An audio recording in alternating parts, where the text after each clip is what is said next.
Herkese merhabalar, tüm dünyadaki dostlarıma selamlar, sevgiler. Evet arkadaşlarım, bugün çok güzel bir çanta yapacağız sizlerle. Özellikle böyle ben eve gelen küçük kız çocuklarına veyahut da komşu çocuklarına, yeğenlerime falan bu şekilde yapıp hazırda bulundurup sevindirmek için. Bu da yine böyle bir çocuğa hediye olarak yapılmış, zamanı geldiğinde verilecek olan bir çanta. Bakın şu şekilde arka kısmını İkili trabzanlar örüp üzerine şu lila renkle kaydırmalar geçerek arka kısmını düz bir şekilde ördüm. Daha sonra bu motifin yapımını bir iki video öncesinde sizlerle paylaştım. Hem yapımını hem birleştirmesini paylaştım arkadaşlar. Şimdi ben size hemen şuraya motifin yapımını ve birleştirmesine linkini koyuyorum.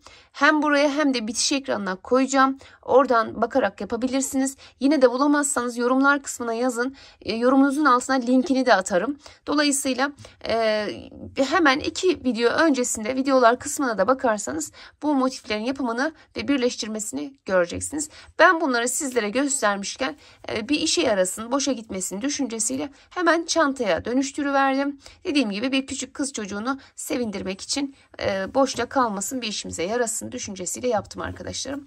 Ben size videoda her şeyini A'dan Z'ye, sapların nasıl yapıldığını, nasıl birleştirildiğini, bakın şurada bu işlemin nasıl yapıldığını her şeyi ayrıntılı olarak gösterdim. Dolayısıyla umarım sizler de beğenirsiniz. Evet arkadaşlarım, ip olarak ne kullandım hemen onu da söyleyeyim. Bakın Alize Cotton Gold. Hem lila renk hem beyaz renk Alize Cotton Gold. Fakat şu mavi olan renkte elimde kalmış bir bebe yünü. Biraz daha bunlardan kalın bir bebe yünü kullandım burada. Evet, ipimiz bu. Tığ olarak ise 2,20 milimlik tığ kullandım. Şöyle yaklaştırayım. Bu çantayı yaparken. Evet, sizler de hazırsanız hemen başlayalım. Mesela çantanın boyunu şu şekilde olsun istiyorum. Bir sıra buraya, bir sıra buraya. Yani tüm çevresine bir ilk önce sık iğne geçeceğim. Şöyle köşeden mi başlasam ya da şuradan başlayalım. Şöyle.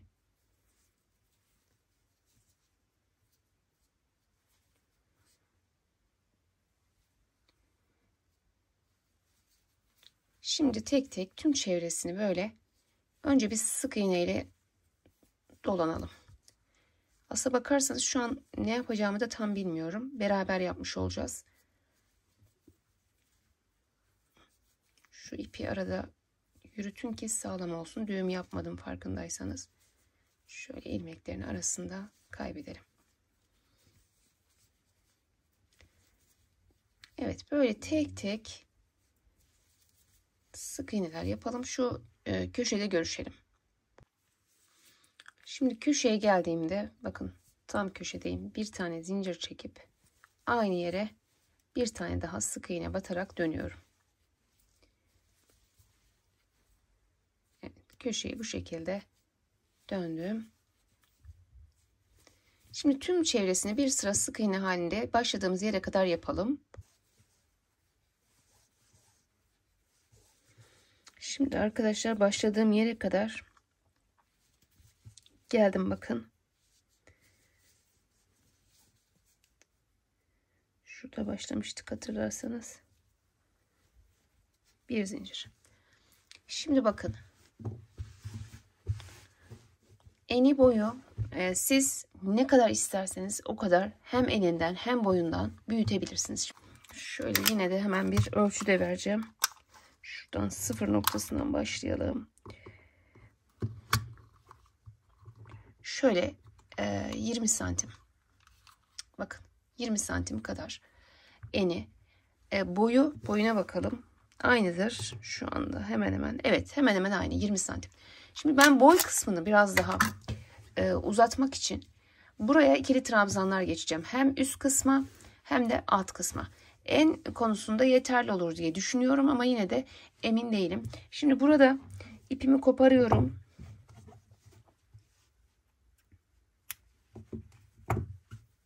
Şöyle şuradan başlasaydık devam ederdik. Evet, tığımız 2,20 milim bu arada. Şimdi şuradan köşeden başlayalım.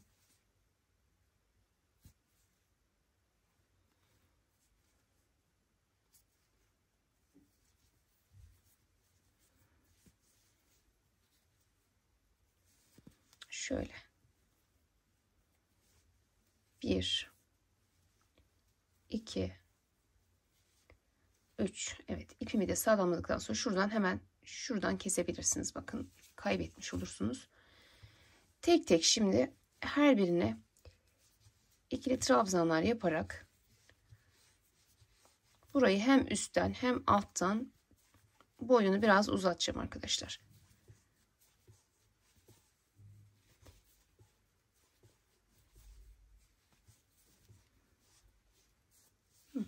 Evet, sona kadar gidelim.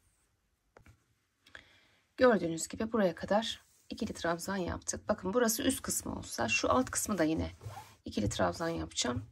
Yalnız bu yeterli bulmuyorum. Bir sırada sık iğne, şöyle bir zincir çekip, yani arkadaşlar kendinize göre altını, üstünü, sağını bu şekilde sık iğnelerle, ikili trabzanlarla büyütebilirsiniz. Evet, böyle devam edelim. Bir sıra ikili trabzandan sonra üzerine 2 sıra sık iğne gittim. Bakın, şu bir sırayı beraber başlamıştık. Sonra tekrar üstüne döndüm, bir sıra daha yaptım arkadaşlarım. Bu kadar büyüklük üst kısma yeter diye düşünüyorum. Siz daha büyük isterseniz devam edin. Şimdi burada şöyle şu kenarlara bir sıra daha sık iğne geçsem mi diye düşünüyorum. O yüzden koparmadım. Şöyle yapacağım. Şimdi şu kenarlara bir sıra daha sık iğne geçmeye karar verdim. Şöyle şuradan bakın, sık iğneler yaparak devam ediyorum.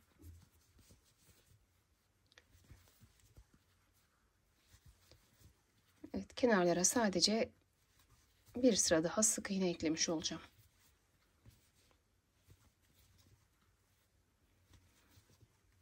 Evet, tüm kenarı bu şekilde geçeceğim. Şuraya kadar gidelim. Evet arkadaşlar, bakın sona kadar sık iğne ile geçtim. İyi oldu bence. Bir sıra da buraya yapacağım yine. Şimdi bu alt kısım, şurası çantamızın alt kısmı. Buraya da yine şurada olduğu gibi bir uzatma yapacağım. Şöyle bir tane daha yapalım. 1 2 3. Yine ikili trabzanlar yapalım. Baştan sona ne kadar istiyorsak o kadar uzatabiliriz. İkili trabzanların üzerine de 2 sıra sık iğne yapacağım ve alt kısmı da bitirmiş olacağım. Yapalım, gelelim.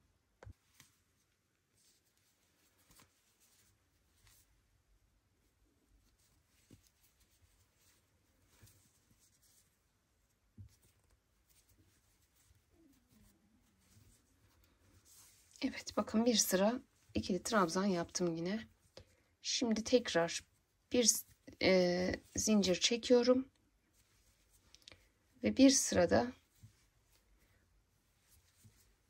sık iğne, bir sıra sık iğne gidip döneceğim. Yani 2 sıra sık iğne yapacağım. Evet, bakın bir sıra sık iğne yaptım. Tekrar şimdi bir sıra daha yapacağım ki şurada şu kenardan bir sıra daha sık iğnemiz var. Bakın, şurayı yaptık az önce. Buraya kadar gelip sonra tekrar burada sık iğne yapacağız. Şuraya kadar yapalım beraber. Burada tekrar görüşelim.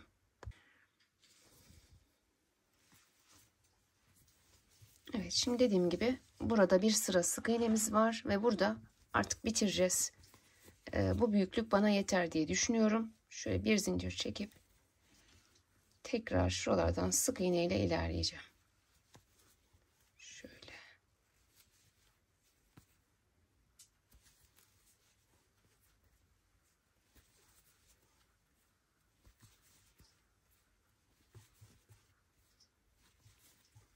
Bu kenara da böyle sık iğne ile geçelim. Şurada sonda görüşelim.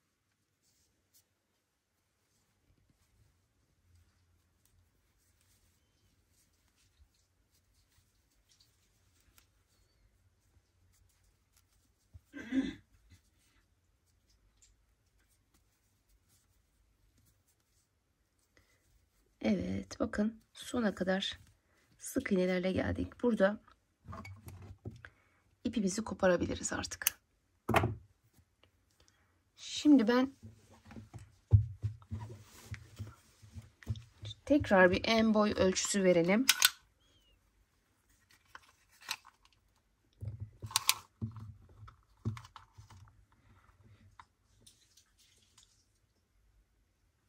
Evet, eni neredeyse 22 santim olmuş arkadaşlar.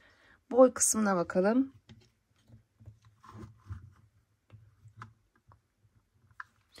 Boyu da 23 santim olmuş. Evet, biraz daha büyütmüşüz. Şimdi dediğim gibi enini boyunu istediğiniz kadar bu şekilde büyütebilirsiniz. Yani daha yeterli değilse üzerine altına sağına soluna ekleyerek büyütebilirsiniz. Şimdi arka kısmına trabzanlar yapacağım. Dolayısıyla da şuradaki trabzanları bir saymamız lazım. Kaç tane var bir sayalım.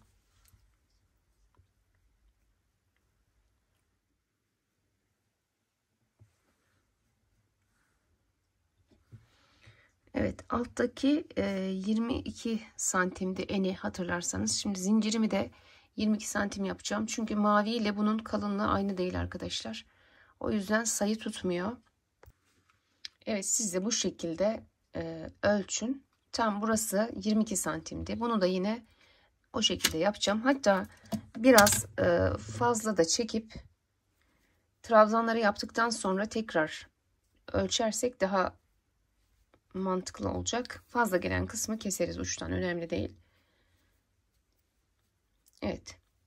1, 2, 3 zincir çekiyorum. Şöyle hemen üçüncüye girip trabzanlarımı yapıyorum. İşte bu motifimizin eninde ve boyunda, yani 22'ye 23 şeklinde ikili trabzanlar yapacağız. İsterseniz sade renkli yapın, isterseniz de 2 renk ya da 3 renk kullanabilirsiniz. Şimdi mavi az olduğu için ben burada lila ve beyaz yapacağım.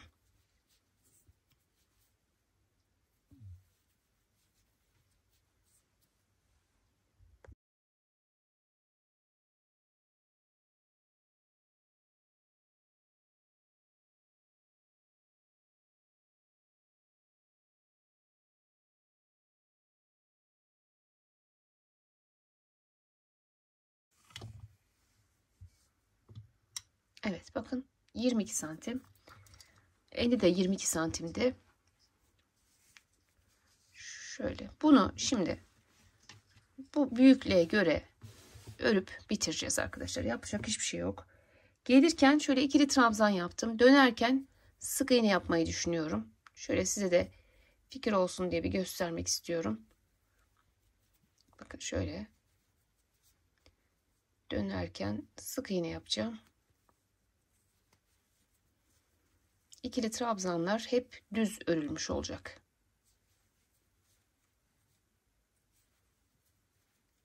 Evet, sona kadar gidelim.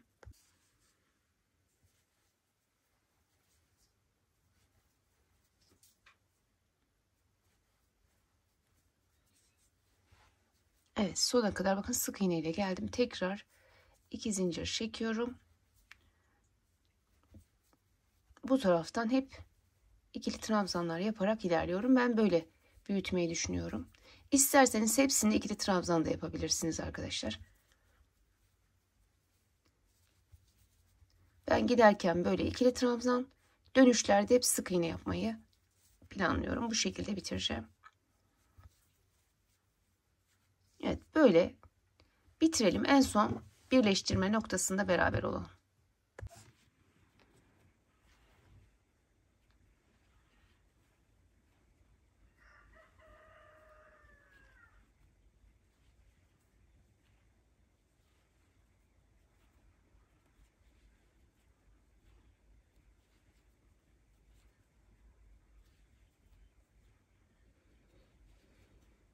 Evet, bakın sona kadar şöyle bir sıra yaptım. Gördünüz mü? Her bir sık iğnenin içerisine bu şekilde yapacağım.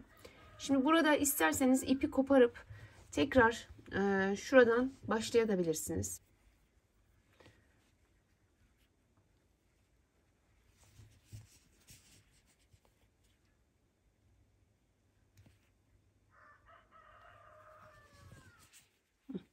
Yine bakın aynı şekilde. İstediğiniz gibi bu arka kısmı süsleyebilirsiniz arkadaşlar. Farklı bir uygulama da yapabilirsiniz. Ben böyle çizgi çizgi sonuna kadar yapacağım. Evet, böyle başlayıp bu şekilde sona kadar yapalım. Sonunda görüşelim arkadaşlar.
Arkadaşlarım bakın tamamını yaptık. Şimdi çantamızın şöyleydi, bakın boy kısmı şurasıydı, eni burasıydı.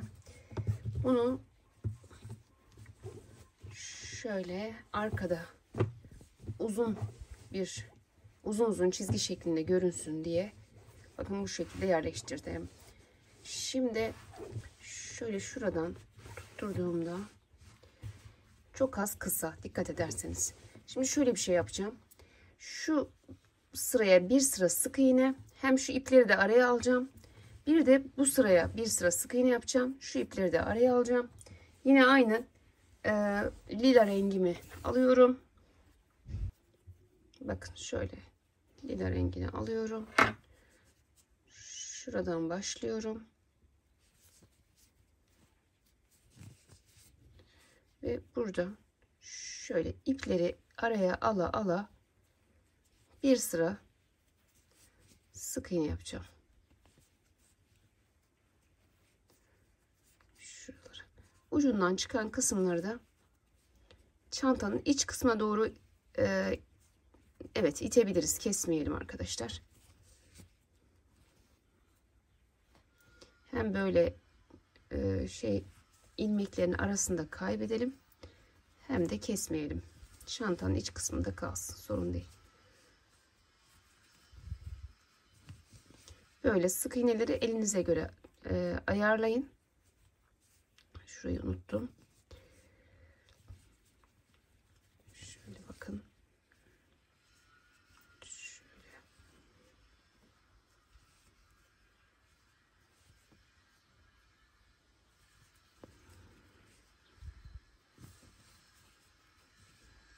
Ne böyle çok fazla olsun ne de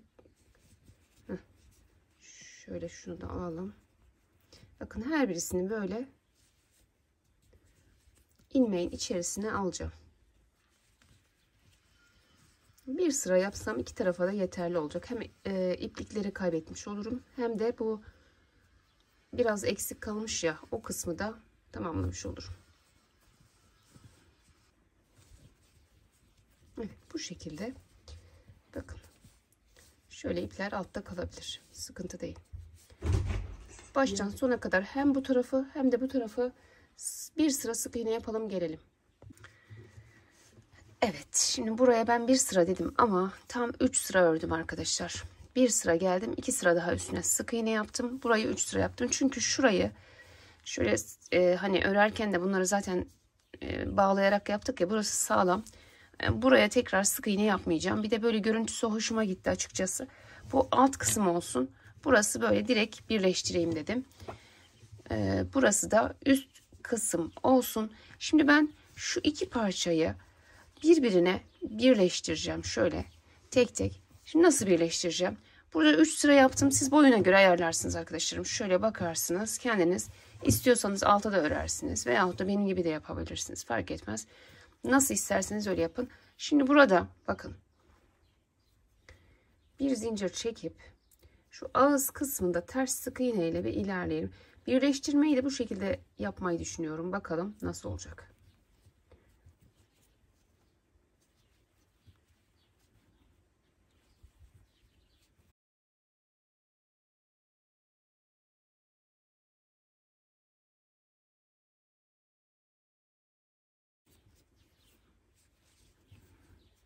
Bilemedim onu da şimdi. Böyle şuraya kadar, sona kadar gidelim.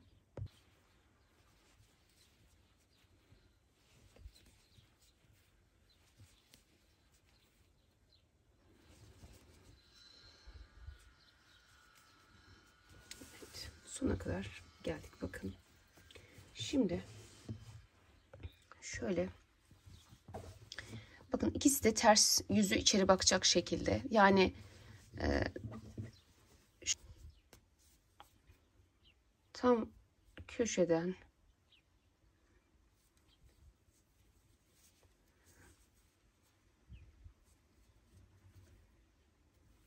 evet, burayı da yapmamız lazım ki daha sonra birleştirelim.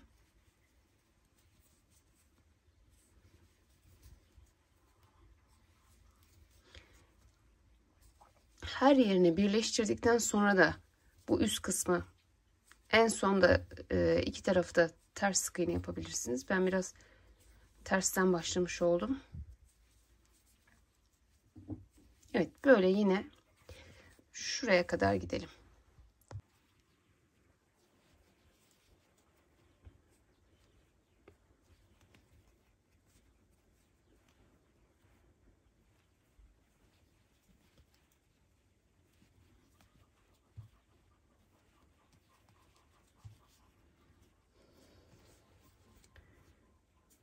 Evet, bakın köşeye kadar geldim. Şimdi burada bu ikisini birleştiriyorum. Şöyle. Şimdi iyi oldu arkadaşlar. Burayı yaptığımız tüm çevresini şimdi ters sık iğne yaparak birleştirmeye çalışacağım.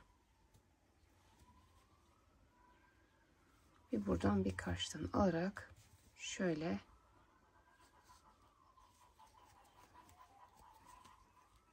bir buradan bir karşıdan.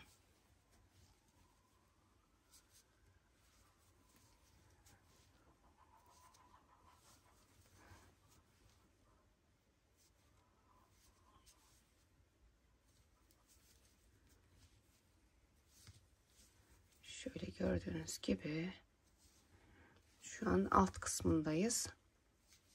Şuradan anlıyoruz bakın. İkili trabzanların arasına şöyle gire gire yapıyorum.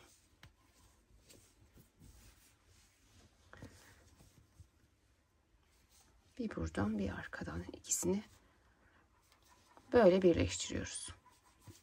Hem bir taraftan güzel bir görüntü kazandırmış oluyoruz. Böyle çerçeve gibi. Hem de birleştirme işini de halletmiş oluyoruz arkadaşlar. Böyle olunca. Şöyle. Evet. Yine bu şekilde sona kadar gidelim. Köşede tekrar dönerken burayı da beraber dönelim. Sonra hepsini birlikte kamera arkasında yapalım.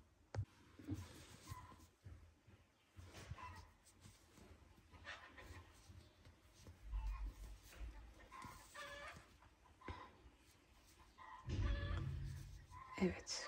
Bakın köşedeyim. Şöyle aynı yere 2 tane yapabilirsiniz dönerken.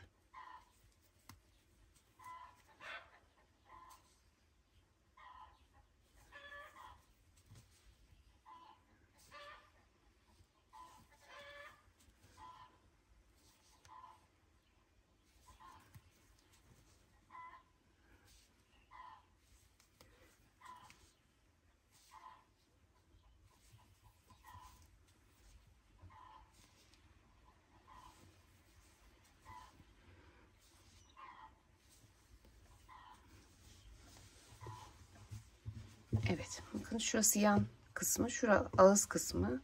Burası şimdi alt kısmı. Yine böyle burayı birleştirelim. Buraya da gelelim. Burada bırakalım arkadaşlar. Şurayı zaten geçerken bakın birleştirmiştik. Böyle buraya kadar yapalım. Sonra görüşelim.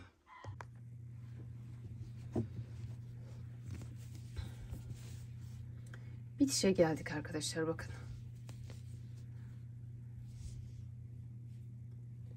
Şuradan iyi tutturun yalnız arka taraftan.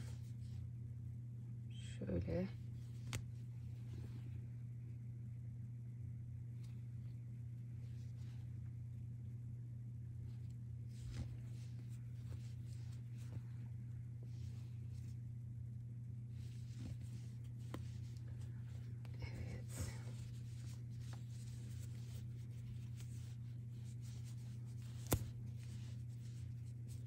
Bakın böyle olduğunda burayı ayarlayalım arkadaşlar. Şöyle birazcık sökelim. Şuradan şöyle yedirmemiz lazım. Bakın şurayı tutun. Şuralardayken hemen müdahale etmemiz lazım. Şuradan girelim.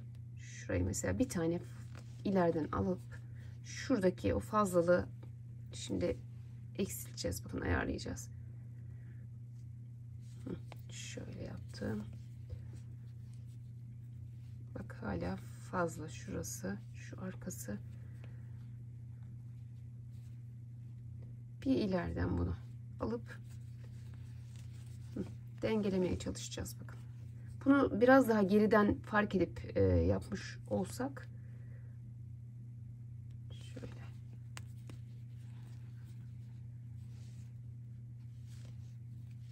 Biraz daha iyi oldu bakın.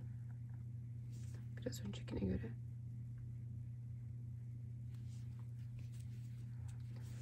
Şöyle dengelemiş olduk hemen hemen.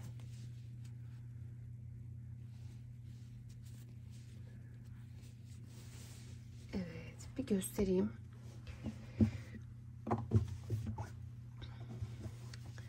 Çantamızın ön kısmı böyle. Arka tarafta bu şekilde oldu. İpleri de dediğim gibi koparmayalım. Bütün ipler içeride kalsın. Bir astar dikerseniz zaten arada kalır arkadaşlar. Çünkü bu astar dikilmesi lazım. Çok delikli. Astar da şöyle beyaz renkli bir astar dikersek veyahut da mavi de olur. Güzel olacaktır diye düşünüyorum. Şimdi beyaz ipimi 2 kat yaptım. 3 milimlikte bir tığ aldım. Şöyle biraz uzun bırakalım. Şöyle yapacağım arkadaşlar. İnce bir askı yapıp şöyle böyle anahtar takma aparatları var. Bu ikisini kullanacağım. Şuralara takıp şu kenarlara takıp daha sonra da bunu buraya dikeceğim. Şimdi şöyle 2 tane zincir çektim. Şuraya geliyorum. Şöyle alıyorum. Çeviriyorum. İpimi şöyle tekrar çeviriyorum. Şuradaki bakın şu 2 ilmeğin içine giriyorum. Tekrar çeviriyorum. Yine buraya giriyorum.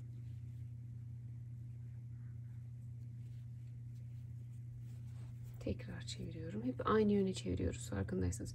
Şuradaki ilmeklerden şu 2 ilmekten alıyorum. Kapatıyorum. Tekrar çeviriyorum.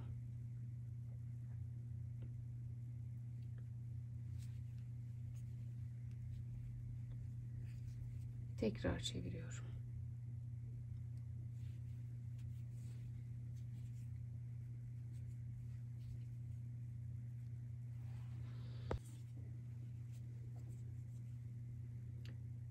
Bakın buralardan alıyorum. Bu şekilde tekrar çeviriyorum. Şuradaki ilmeklere giriyorum bakın. Tekrar çeviriyorum.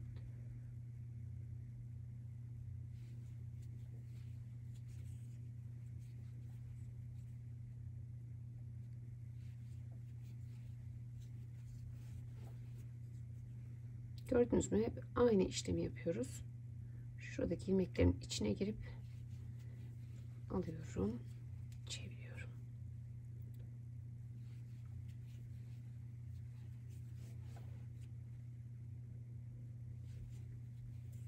Evet, bu şekilde istediğimiz boya gelene kadar örelim. Ben size en son ölçüsünü vereyim.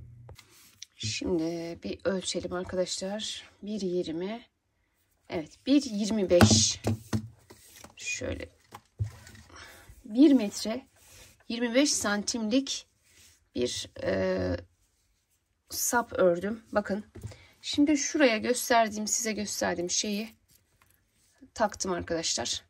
Dediğim gibi bu anahtarlık aparatı ama ben bunu böyle çanta askısı sap olarak burada kullanmak istiyorum. Sap kısmını buraya takacağım. Şimdi nasıl taktım? Şöyle bir göstereyim. Biraz zorlandım. İnşallah kamerada gösterebilirim. Şöyle yaptım bakın arkadaşlar. Şöyle yaptım. Şöyle şu şekilde bakın. Şuradan girdim. Bakın şöyle açıyorum. Hemen şöyle şuraya yerleştirmeye çalışacağım. Biraz sert olduğu için şurası. Evet, zorlanıyorum. Şuradan.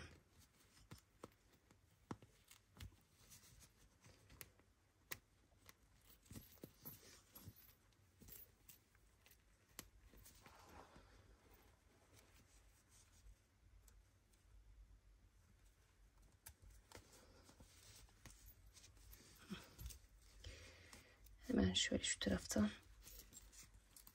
çıkardım. Evet, bunu da bu şekilde geçirmiş oldum bakın arkadaşlarım. Şimdi dediğim gibi şuradaki zincirlere boncuk vesaire bir aparat, bir süs mesela ekleyebiliriz veyahut da tamamen burayı çıkarabilirsiniz. Hani bunu takmadan önce bunu çıkarabilirsiniz. Evet, bu şekilde. Şimdi şu hazırlamış olduğum, bakın bu tarafı uzun bıraktım. Başlarken de biraz uzun bırakın siz. Şöyle hemen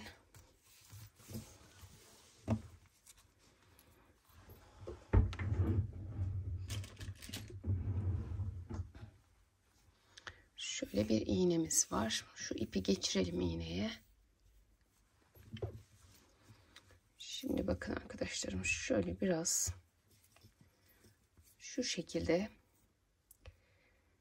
hem buraya dikeceğim. Önce dikeceğim, daha sonra da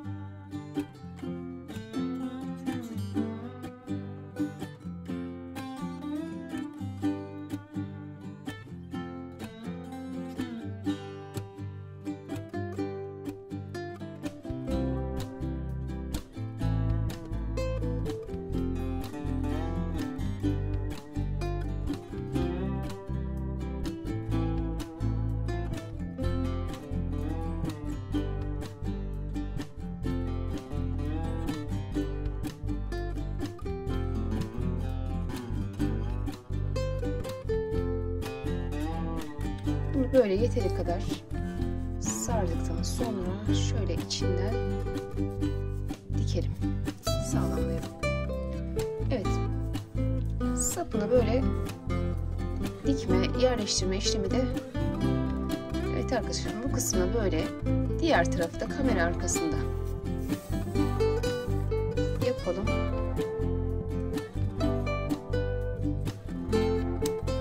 Şöyle bunu sağlamladıktan sonra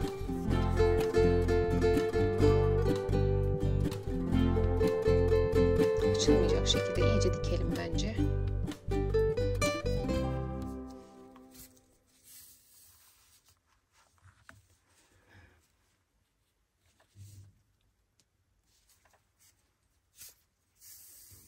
Evet. Daha sonra koparalım. Evet, iyice sağlamladım. Bakın, en son şuradan görünmeyecek şekilde tam dibinden şöyle ipi kopardım. Gördünüz mü? Şu şekilde bir bağlama yaptım. Yine aynı şekilde şu kısmı da, bu tarafı da kamera arkasında buranın aynısı olacak şekilde yapalım. Evet arkadaşlarım, bakın diğer sapını da ben diktim. Aynı şekilde geldim. Şimdi içerisine bir astar dikersiniz. İsterseniz dikmeden de kullanabilirsiniz. Böyle büyük parçalar koyabilirsiniz ama delikli, yani astar olsa iyi olur. Bu kısmını istiyorsanız fermuar takın. İsterseniz bakın şuraya bir çıt çıt, çanta çıt çıtı alıp dikebilirsiniz.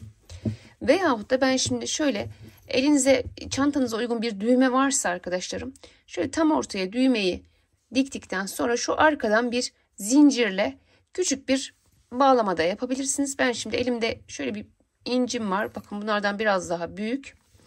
Bunu buraya dikip arkasından da zincirle bir bağlama yapacağım. Evet, ben bunu zaten küçük bir kız çocuğuna hediye etmeyi düşünüyorum. Dolayısıyla gayet güzel oldu.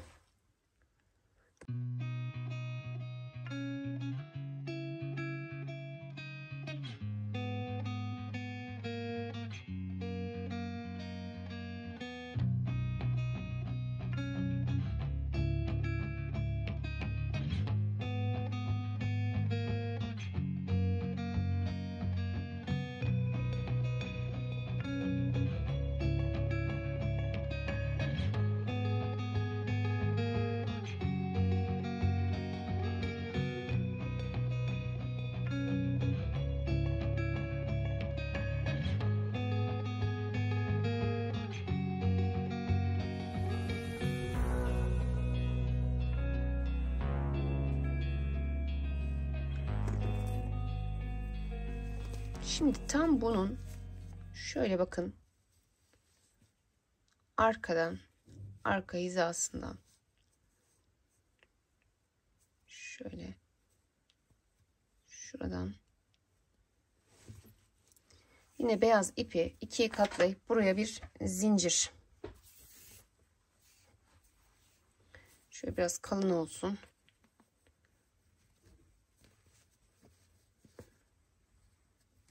Bir,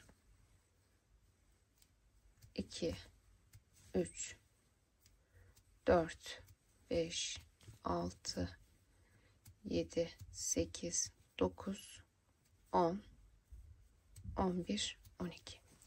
Şimdi bakalım yeterli mi? Evet, şöyle gelecek. 7 yeterli değil. 13, 14. Ayarlayın bunu bu şekilde.